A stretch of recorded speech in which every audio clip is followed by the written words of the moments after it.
متعلق بڑی تفصیل کے ساتھ اور وضاحت کے ساتھ اس پہ گفتگو ہو رہی ہے۔ اسلام نے حقوق، اصول اور ذمہ داریاں جو انسانوں پر ڈالی ہیں وہ حضور نبی کریم صلی اللہ علیہ وسلم کے ذریعے سے عطا فرمائی ہے۔ چھوٹی چیز سے لے کر بڑی چیز تک اور بڑی چیز سے لے کر چھوٹی چیز تک ہر شے کے حقوق عطا فرمائے، ذمہ داریاں عطا فرمائے۔ پھر صرف ذمہ داریاں عطا نہیں فرمائی، یہ نہیں کہہ دیا کہ یہ کام آپ نے کرنا ہے لہذا بس کرو تو ٹھیک ہے، نہ کرو تو کوئی حرج نہیں۔ ہر حقوق، ہر حق وہ ڈالنے کے بعد اس کا تحفظ کیا گیا ہے۔ بات بڑی اہم ہے۔ انسان کو کہا کہ یہ تیری ذمہ داریاں ہیں، یہ فرمانے کے بعد پھر ان حقوق کا تحفظ کیا گیا، ان کی حفاظت کی گئی ہے، ان کا پیچھا کیا گیا ہے۔ اور ہر میدان کے حقوق، مذہبی حقوق ہوں، سیاسی حقوق ہوں، معاشی حقوق ہوں، معاشرتی حقوق ہوں، جو بھی حقوق ہیں اسلام نے ہر طرح کے حقوق عطا فرمانے کے بعد پھر اس کا تحفظ کیا ہے۔ اس کے بعد اب تحفظ کیسے کیا ہے، اس کی حفاظت کیسے کی ہے، فرمایا کہ اگر اس کے خلاف کرو گے تو فرمایا سخت سے سخت ترین تمہیں سزا ملے گی۔ اب یہ سزائیں جو ہیں یہ حقوق کا تحفظ ہے، سزا ویسے تو نہیں ہے، کوئی ٹیکس تو نہیں ہے، یا ویسے کوئی تو نہیں لگا دیا گیا نہیں آپ کو سزا دیں گے، نہیں۔ پہلے فرمایا کہ یہ کام تم نے کرنا ہے، یہ ذمہ داری تم نے پوری کرنی ہے۔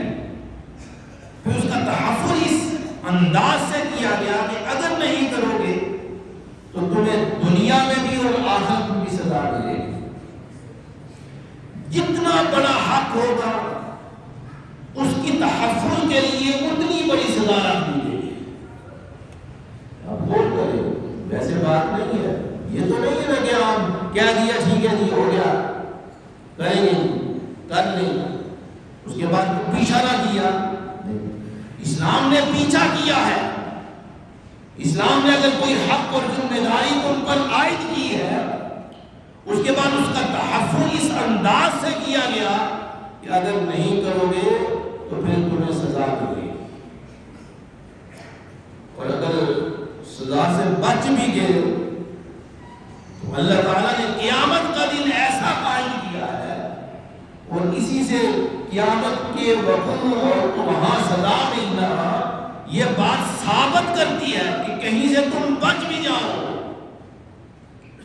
لے دے کے بچ بھی جاتے ہیں تو بچتے ہیں، اگر اس طرح بچ بھی جاؤ تو فرمایا ہم نے ایک دن ایسا رکھا ہے کہ ہر شے کو ہم ظاہر کر دیں گے،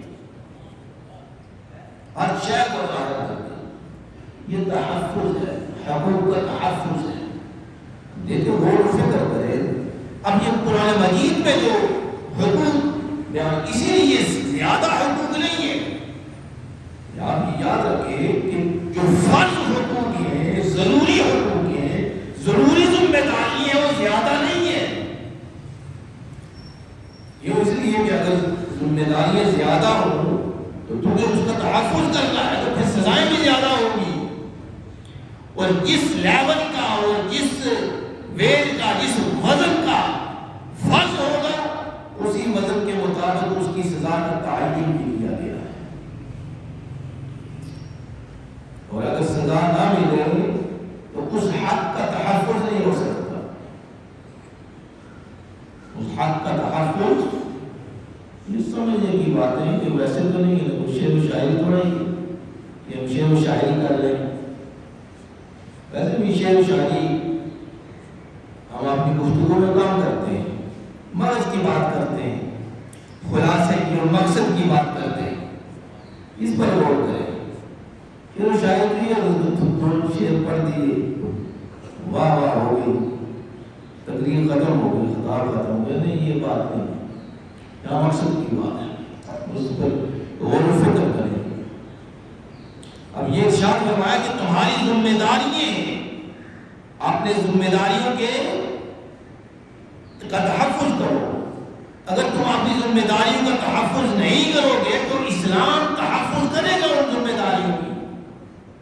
جتنا بڑا حق ہے، سب سے بڑا حق کیا ہے انسان کا؟ اللہ تعالیٰ نے ارشاد فرمایا مسلمان ہونے کے بعد نماز ادا کرو۔ آپ نے یہ تو پڑھا کہ نماز ادا کریں گے یہ ثواب ملے گا، یہ ہوگا یہ ہوگا، کبھی یہ تو پڑھا ہے کہ اگر نماز نہیں پڑھیں گے تو اس کا عذاب کتنا ہے، اس کی سزا کتنی ہے، یہ پڑھا کبھی؟ کیوں؟ اس لیے کہ اس کی سزا کا تعین کرنا ضروری تھا۔ کیوں تعین کرنا ضروری تھا؟ اس لیے کہ اس نماز کا تحفظ، نماز کی ذمہ داری ہر شخص پر لازم ہے، ضروری ہے، فرض ہے، اور اسی طرح کے اس کے تحفظ کے لیے اس کا سزا کا تعین بھی کر دیا گیا۔ اگر نماز نہیں پڑھیں گے یہاں تو بچ جائیں گے، یہاں پڑھ لی یا نہیں پڑھی ہے، وہاں پوچھنے والا کوئی نہیں ہے، آرڈر نہیں ہے، کوئی آرڈر نہیں ہے، کوئی پوچھنے والا نہیں ہے، ہاں تو اسلامی حکومت ہے، کوئی پوچھ سکتی ہے۔ اگر نہیں ہے تو فرمایا کہ ہم اس کا تحفظ ایسے کریں گے، یہاں اگر تمہیں سزا نہ ملی تو پھر ہم قیامت کے دن کھڑا کر کے تمہیں سزا کا تعین کر کے تمہیں سزا دی جائے گی۔ سمجھ رہے آپ؟ یہ تحفظ ہے، سزائیں جو حق ادا، جو حق ذمہ داریاں دی گئی ہیں اس کا تحفظ سزا کے ذریعے سے کیا گیا ہے۔ لہذا جتنا بڑا حق ہوگا، جتنی بڑی ذمہ داری ہوگی، جتنا بڑا انسان کے ذمے حقوق لگائے ہوں گے، اسی کے مد مقابل اس کے تحفظ کے لیے کیا سزا کا تعین ہوگا، اور جو چیزیں فرض ہیں، فرائض ہیں، ان کے بالمقابل سزائیں بھی آپ دیکھ لیں، بہت سا سزائیں۔ مثال کے طور پہ ایک مثال ہے، ارشاد فرمایا آپ صلی اللہ علیہ وسلم، حضرت عبداللہ بن عمر رضی اللہ تعالیٰ روایت فرماتے ہیں، ہمارے حضور نے ارشاد فرمایا جو شخص ہم پر ہتھیار اٹھائے، اسلحہ اٹھائے، فرمایا جو شخص ہم پر اسلحہ اٹھائے، اسلحہ کیا؟ ہمیں مارنا نہیں ہے، ابھی مارنے کی بات نہیں آئی، ہمیں ابھی مارنے کی بات، فرمایا ہماری طرف اسلحہ اٹھائے، ہم سارے مسلمان ایک گروپ ہیں، ہم سارے ہمارے مد مقابل کافر ہیں، منافق ہیں، اور ہمارے مد مقابل منافق کافر ہیں اور ہم مسلمان ہیں۔ ارشاد فرمایا جو شخص ہم میں سے ہم پر اسلحہ اٹھائے، دیکھیں اس حق کا تحفظ کیسے کیا جا رہا ہے۔ فرمایا جو شخص ہم میں سے ہم پر اسلحہ اٹھائے، انہوں نے ارشاد فرمایا وہ ہم میں سے نہیں ہے، انہوں نے کیا فرمایا کہ ہم میں سے نہیں ہے۔ کہاں کا قتل؟ ہماری سوسائٹی میں، ہمارے معاشرے میں، ہم مسلمانوں میں آپس میں قتل نہیں ہے، ہم ایک دوسرے کے محافظ ہیں، ہم ایک دوسرے کے حقوق کی حفاظت کرنے والے ہیں۔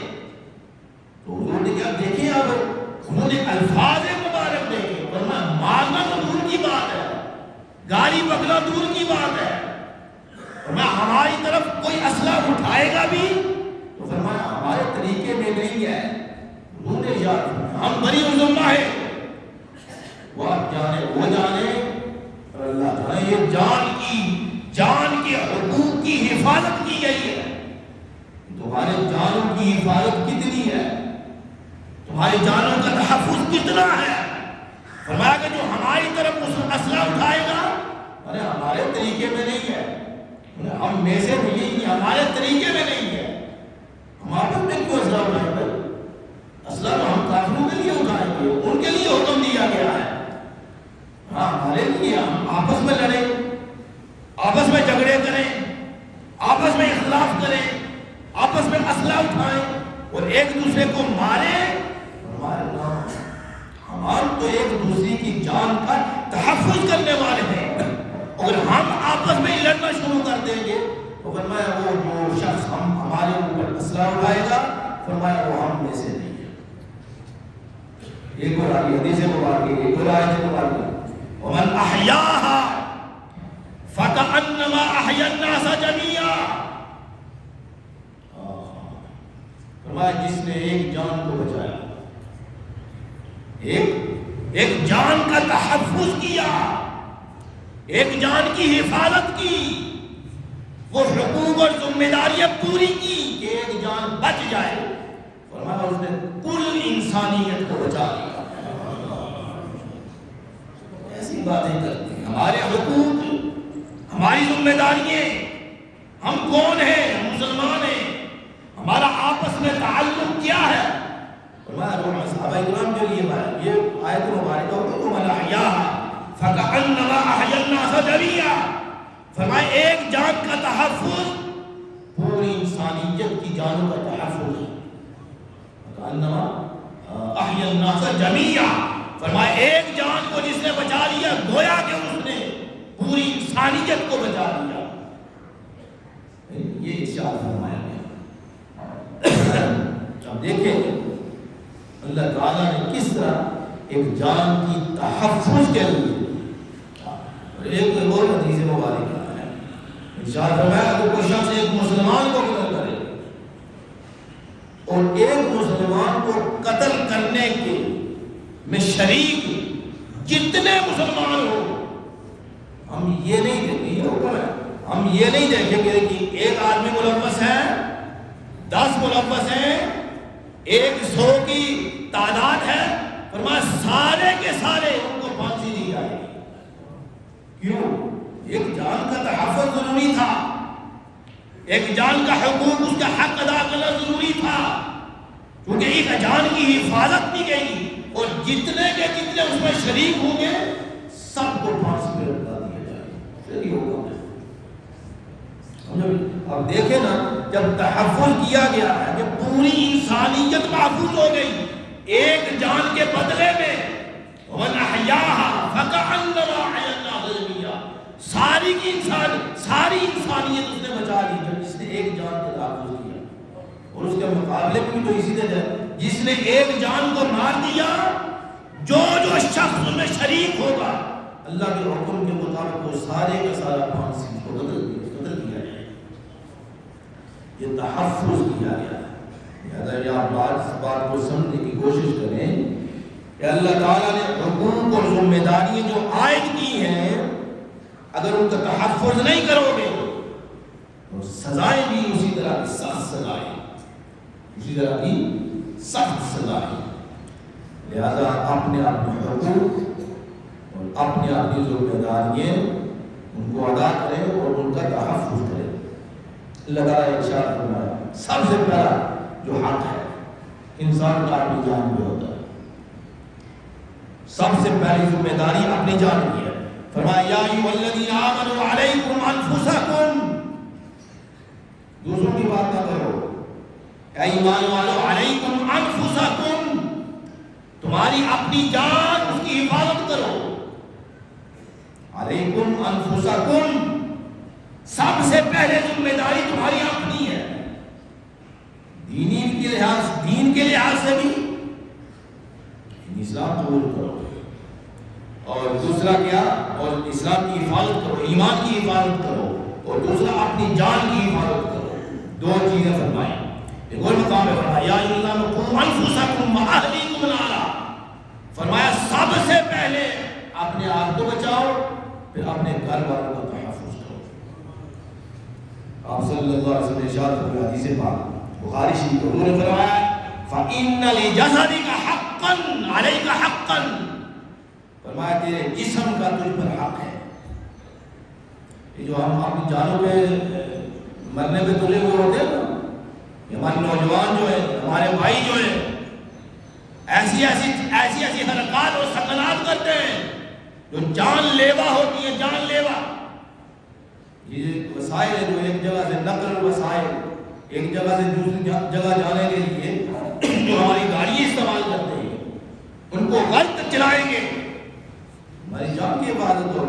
ون ویلنگ موٹر سائیکل جو چلاتے ہیں ہمارے نوجوان، ہمارے بھائی، یہ جوش مارتے ہیں کہ جس کو ون ویلنگ کہتے ہیں، تو دونوں پہ چلانے کے لیے یا ایک پہ چلانے کے لیے یا اپنی جان کو مارنے پہ تلے ہیں. اللہ تعالیٰ پوچھے گا کہ میں نے تجھے جان، میری جان تھی، وہ میری تھی، میں نے پھونکی تھی، جسم میرا تھا، میں نے دیا تھا. تو پھر یہ میں نے کہا کہ تیرے جسم پر تیری حفاظت کا حق ہے. اپنے جسم کی حفاظت کر. وہ جسم کی حفاظت کر رہا ہے، وہ تو اپنے جسم کو مارنے میں تلا ہوا ہے. اس لیے گاڑیاں جو ہیں تیز رفتاری یہ کس چیز میں آتی ہے؟ جو اپنی جانوں پہ تلے ہوئے ہوتے ہیں، مارنے پہ تلے ہوتے ہیں.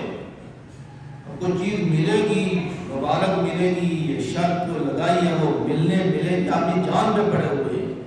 جان کی حفاظت ضروری ہے. فرمایا یا ایھا الذین آمنوا علیکم انفسکم، سب سے پہلے اپنی جان ہے تمہاری، اپنی حفاظت کرو، اپنی جان کی حفاظت کرو، اپنی صحت کی حفاظت کرو، اپنے جسم کی حفاظت کرو اور اپنے روح کی حفاظت کرو دین کے لحاظ سے. اللہ تعالیٰ عمل کرنے کی توفیق